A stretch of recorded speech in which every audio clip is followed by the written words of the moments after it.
roots of American Indian art grow deeper in the Southwest than perhaps anywhere else in America. The area continues to be the hub of artistic activity as new trends and innovations born there influence Indian art throughout the rest of the country.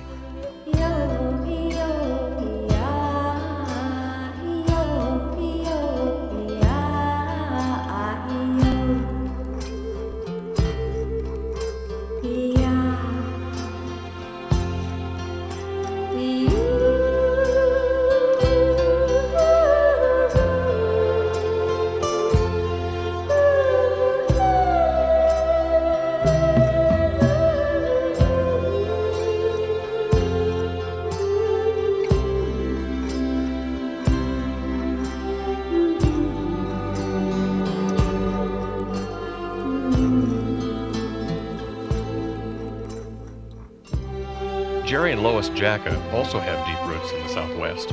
As native Arizonans, they developed an early interest in Indian cultures and their arts, and for over 30 years have collected, studied, photographed, and written about the subject. Through the pages of Arizona Highways and other magazines, as well as in several books, including their most recent Beyond Tradition, people around the world have been able to share the Jacka's knowledge, enthusiasm, and appreciation for American Indian art. Centuries ago, villages such as this at Mesa Verde were teeming with a people whose lifestyle and religion were very closely interwoven with art. And even today, Native American artists have a very close affinity to these ancient traditions and their heritage. Reaching deep into the past for inspiration, they create incredible works of art which speak very strongly of Native American life and legend. In working with many American Indian artists over the years, we have seen craft arts evolve into incredible fine art. And today, we're witnessing an explosion in artistic expression among those artists who dare to take a step beyond tradition.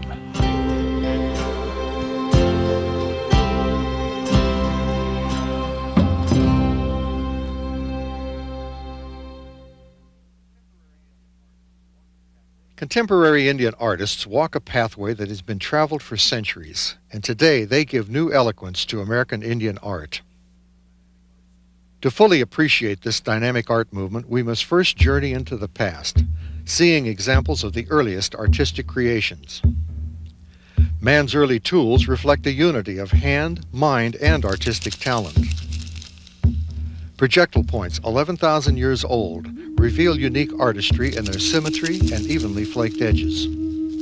Deep in the Grand Canyon, some 4,000 years ago, a small animal figure was fashioned from split twigs. Perhaps a fetish or prayer offering, it is one of the earliest examples of three-dimensional art in the Southwest.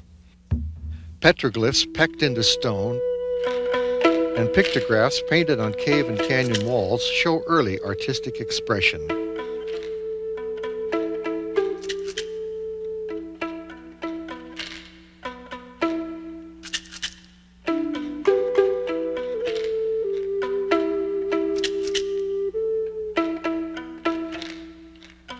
As early as 300 BC, the American Indian began to grow corn. Lifestyles gradually changed as nomadic bands of hunters and food gatherers turned to farming. The increased stability of their new way of life allowed them more time for art and religion.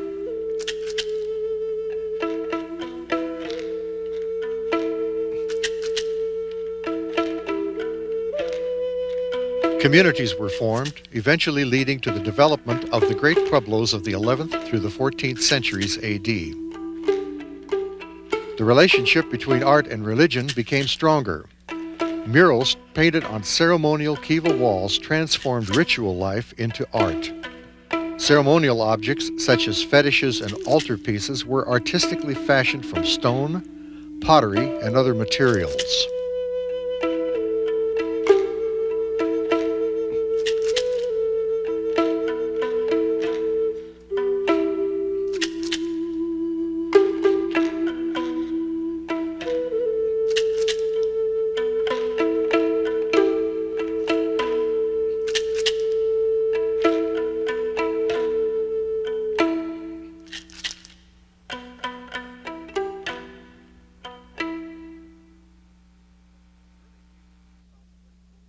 The early people of the Southwest wove exceptional baskets.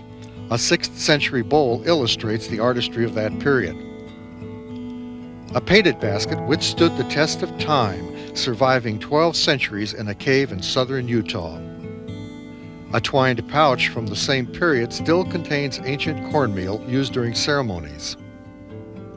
With the simplest of tools, native cotton was woven into beautiful blankets and garments, such as a 14th century shirt found at Tonto Ruin in central Arizona. Turquoise and a variety of other materials, including seashells brought inland from the Gulf of California, were fashioned into bracelets, rings, earrings, and necklaces. The Hohokam, noted for their unusual jewelry, developed a rare technique of etching designs in shell with the acidic wine of saguaro cactus fruit.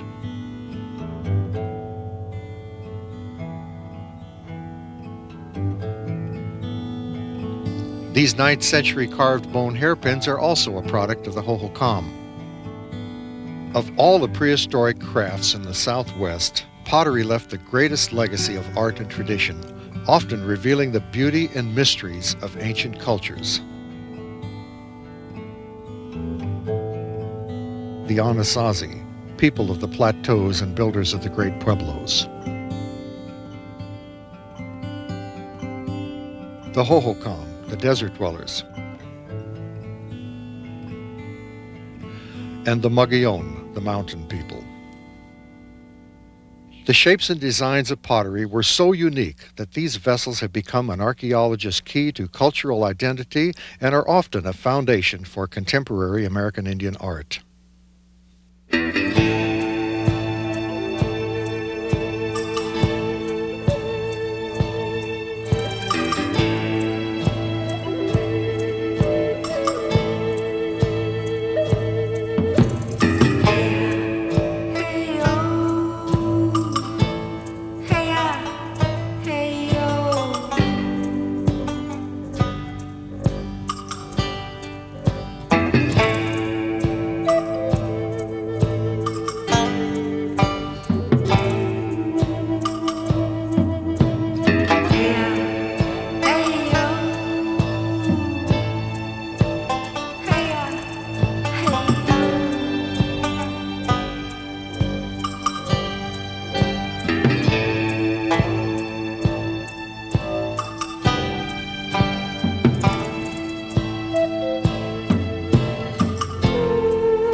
As the Spaniards entered the Southwest during the 16th century, the prehistoric period came to a close.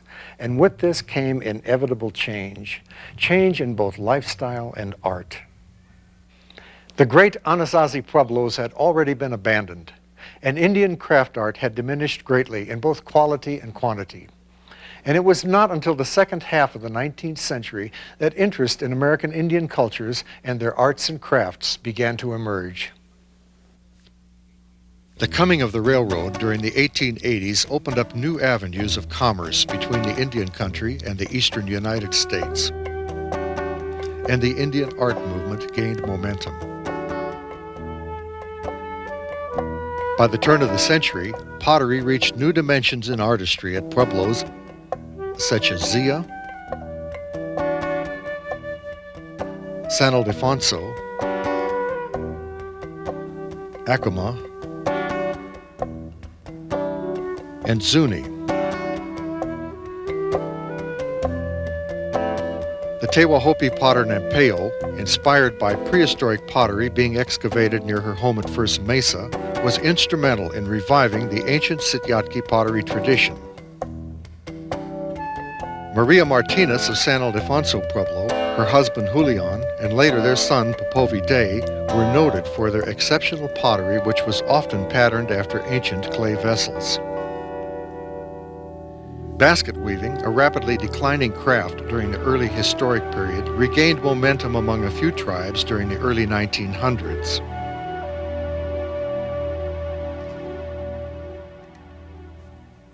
Life forms similar to those appearing on ancient petroglyphs were incorporated into the basket designs of the Pima, Tohono O'odham, and Apache.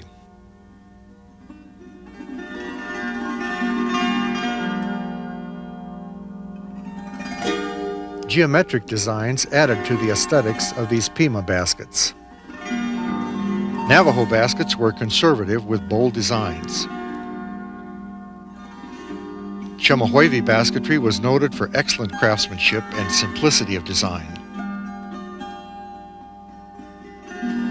The Hopi often wove kachina figures into their polychrome plaques and bowls.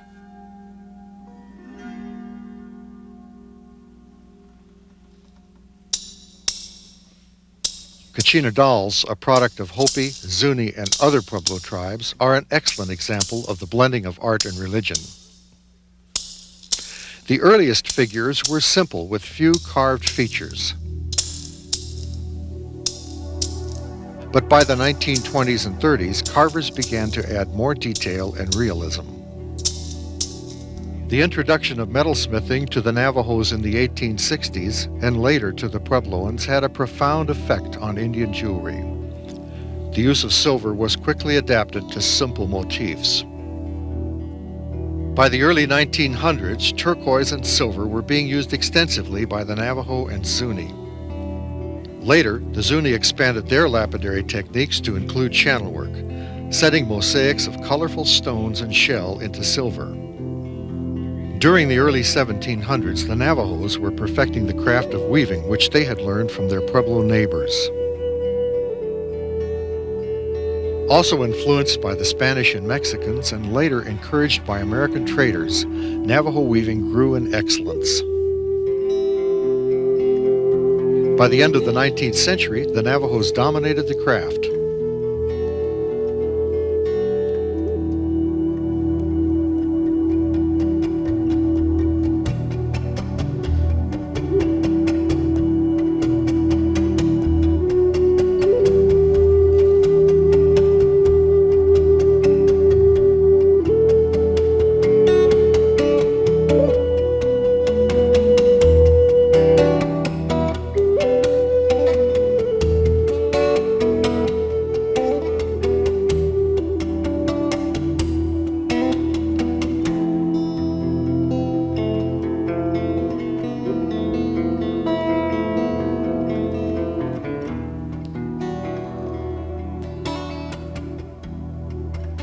While American Indian artists became increasingly adept at drawing and painting, prehistoric traditions in painting survived well into the historic period.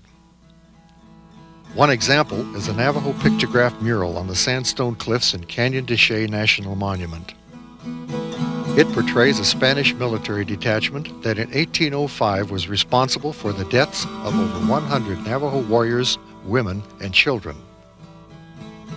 A late 18th century war shield from Acoma Pueblo, made of painted buffalo hide, and a rawhide ghost dance shirt made around 1890 are just two examples of the centuries-old practice of painting on animal skins. Extending beyond the Southwest tribes, a late 19th century Kiowa ledger drawing depicts a conflict between Ute and Cheyenne warriors. After the turn of the century, a few artists, such as Ernest Spybuck, a Shawnee, recorded events of everyday life in watercolor. It was not until the 1920s and 30s, however, that Southwestern Native American art found its way to the easel. Hopi artist Fred Cabote,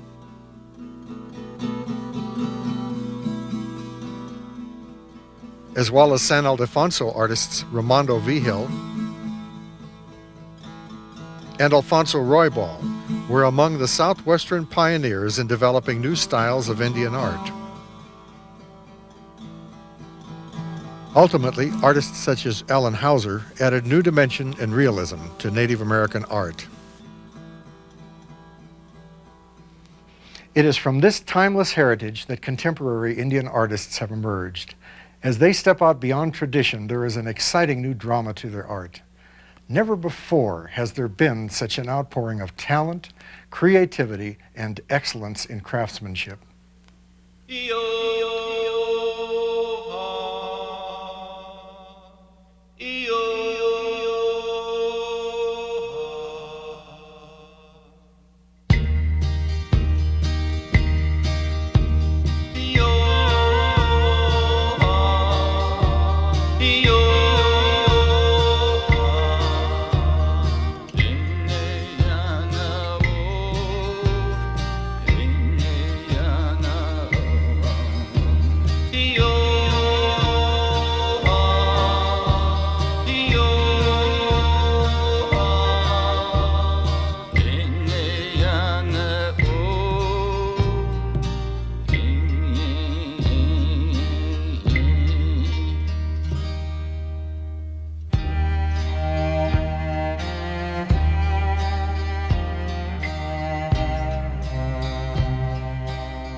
What is apparent as one absorbs the incredible range of contemporary Indian art is how themes of the past have evolved into today's art.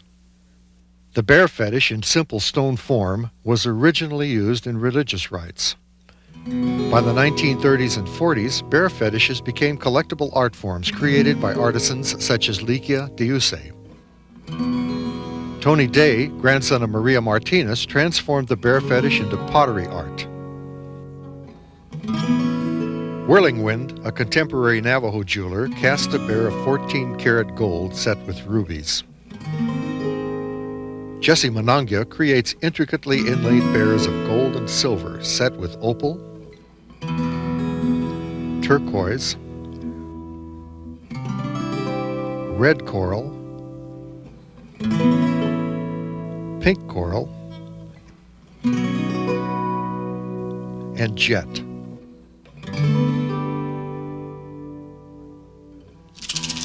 Stylized feather patterns, adapted from 12th century Mimbres designs, were often used on the pottery of Maria and her son Popovi.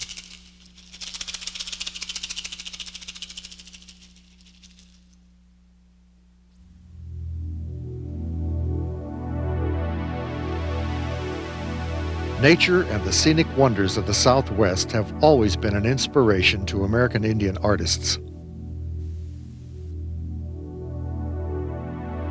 The brilliant hues of a rising sun, windswept sand dunes, tall sculptured spires, and the awesome forces of a summer storm.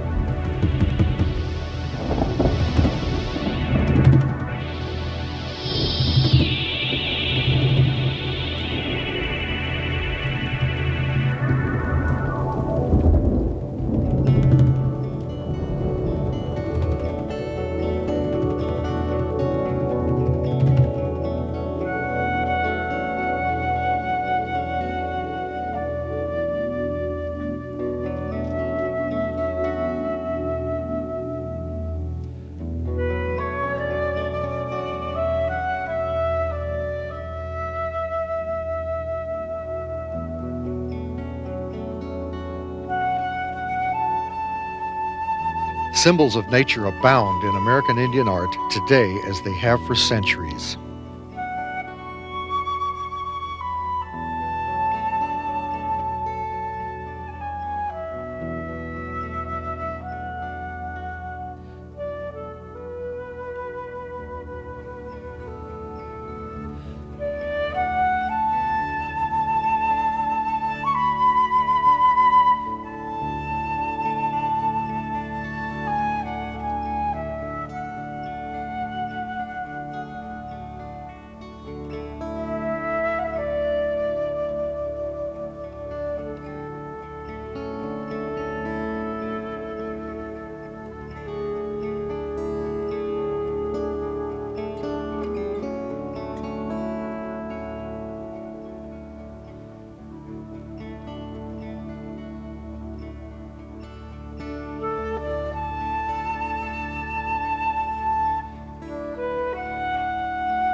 Abstract designs of corn stalks have long been used in American Indian art, from ancient petroglyphs of the Hopi Corn Clan to contemporary paintings by Navajo artist W.B. Franklin.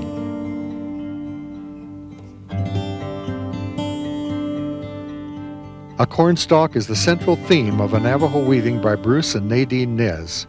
It also contains 82 birds and flowers.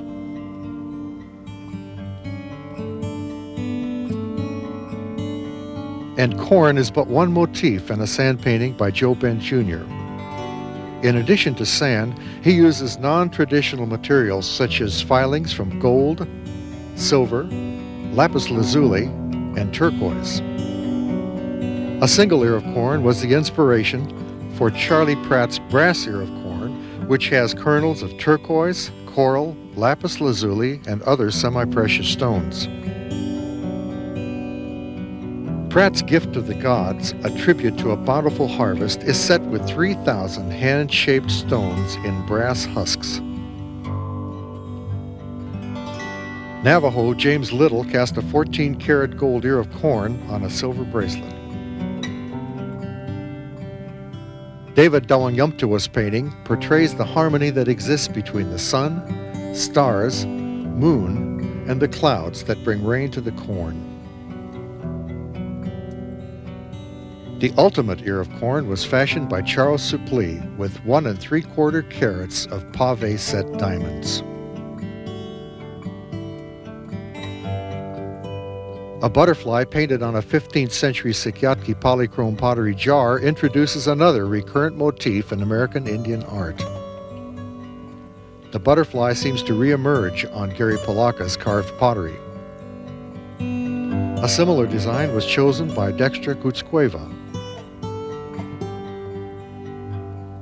An ancient Mimbres pottery bowl and a 13th century petroglyph also reveal the antiquity of the butterfly's use in Native American art. Rina Taliamtua wove the design into a Hopi coiled basket. Grace Lehigh's basket is typical of contemporary Paiute and Navajo baskets using butterfly motifs and bright colors. Grace Medicine Flower adds realism to butterfly and flower designs on her delicate incised pottery. Alvin Marshall's alabaster sculpture symbolizes the beauty and wisdom of the butterfly, and it speaks of a spiritual journey to the butterfly world. Petroglyphs of life forms often inspire the work of John Quick to See Smith. Rosemary Apple Blossom Lone Wolf brings her pottery to life with animated designs which often portray Pueblo legends.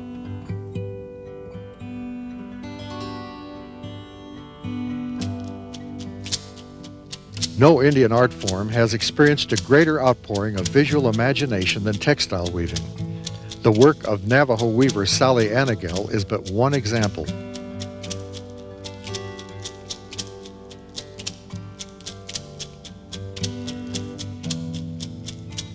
Hopi weaver Ramona Sakiestua creates elegant tapestries in brilliant colors using her own natural plant and insect dyes. Striking patterns and hues are created by using natural wool colors combined with vegetal and occasionally aniline-dyed wools, as in the work of Navajo weavers Victoria Keone and Callie Keems Musial. The imagination of contemporary Navajo weavers is endless.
Transformed from the simple style of the early Kachina doll, many contemporary carvings, such as Cecil Kalniptiwa's Hano Mana, have entered the realm of wood sculpture.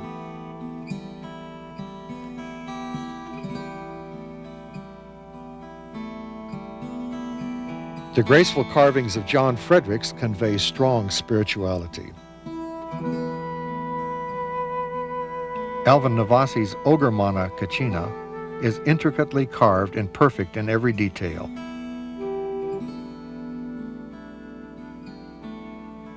This recent style of wood sculpture dictates that the entire figure be carved from a single piece of cottonwood root with no pieces added, such as Dennis Tiwa's Crow Mother Kachina. Each carving is a testimony to the talent and creativity of the artist. Lauren Phillips' Eagle Kachina is so detailed and lifelike that it seems to come alive.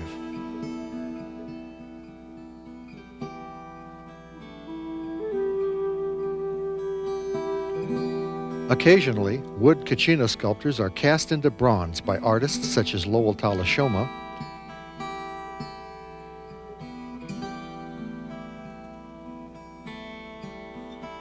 and Neil David Sr. Some contemporary pottery also possesses sculptural qualities. Al Koyawema often adapts petroglyph and ancient pottery designs to his motifs. Harold Littlebird's vessels combine sky colors with figures of masks, petroglyphs, clouds, and the moon face. Nancy Youngblood Cutler transforms the Santa Clara pottery tradition into sculpted clay art. Elizabeth Abeda combines fantasy and Native American tradition in her whimsical clay figures.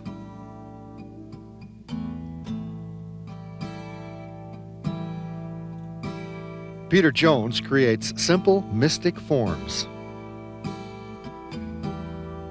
Thomas Palaka, grandson of the Tewa Hopi potter Nampeo, carves and paints his pottery with picture stories based upon Hopi mythology and tradition.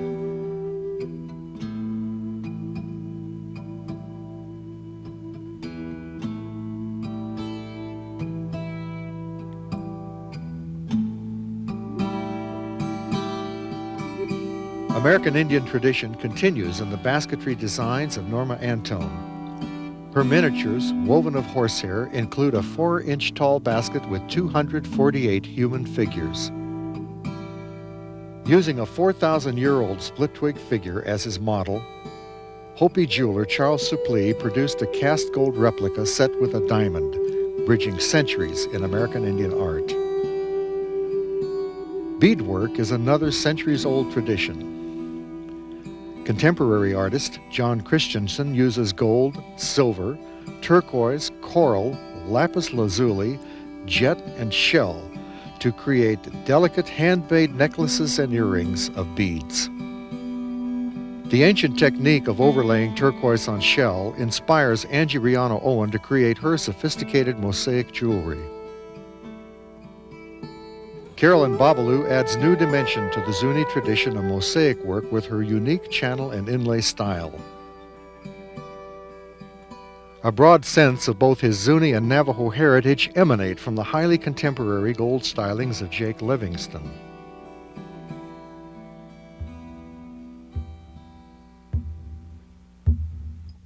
Ritual life, one of the original foundations of American Indian art, has influenced artists through the centuries.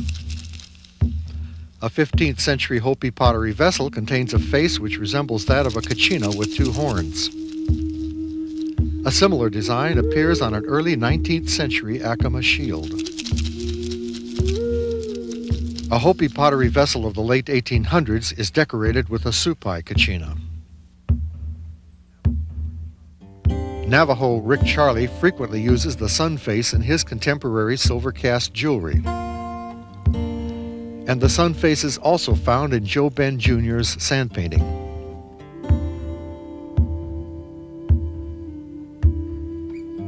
Helen Hardin of Santa Clara Pueblo was among the first to incorporate ceremonial figures as abstract forms in paintings.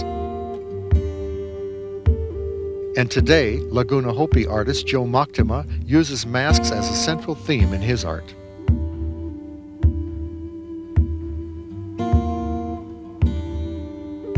Karita Coffey's clay masks often resemble African art. Masks and the spirits of the sacred Yebushe continue to inspire many Navajo artists, such as Peter Ray James, Clifford Bryceley,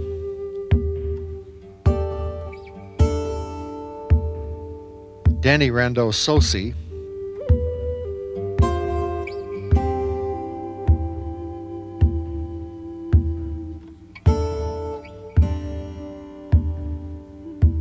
and Larry Yazzie.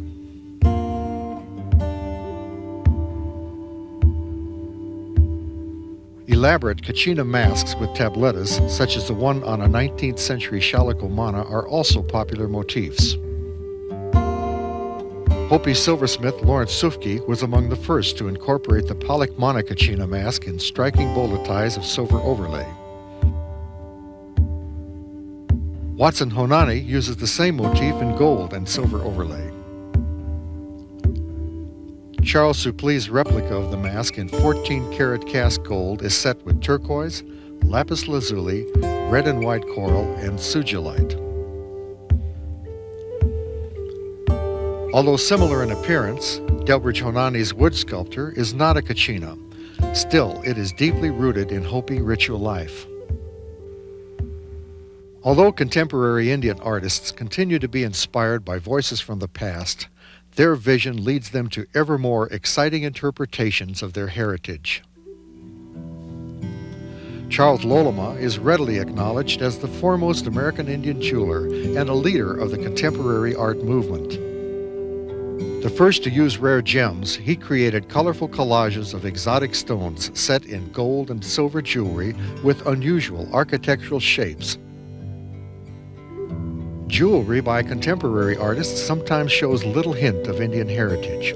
Larry Galsh joins gold with lapis lazuli, charoite, black onyx, a pearl, and 15 carats of pave set diamonds.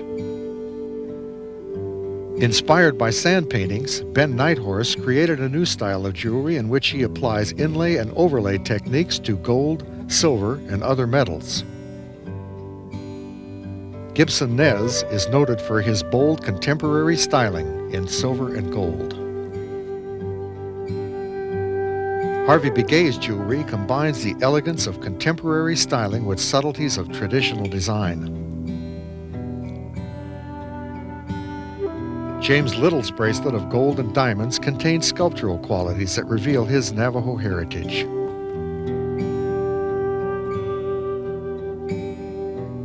Native American tradition is transformed into fine art through a wide range of painting styles by artists such as Redwing Nez, Dan Naminga,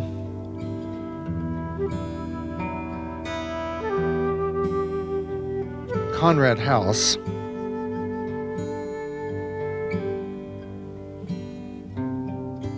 David Dawangyamtua,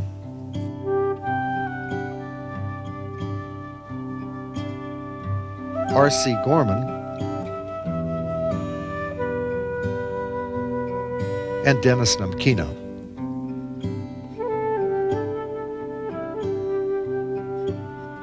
The work of Alan Hauser has inspired many Native American artists.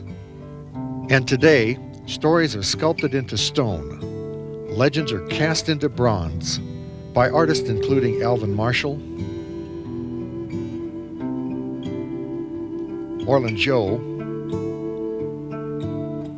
Michael Naranjo, Cliff Frawa, Doug Hyde, and Victor Vigil. Perhaps A Bronze Eagle by Raleigh Granboy best illustrates the endurance of American Indian art and the spirit of today's contemporary artists.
As there are limitless directions to art, contemporary Indian artists will continue to seek new ways to express their emotions and dreams.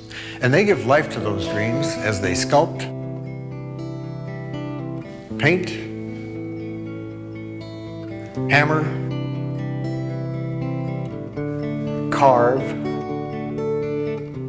mold,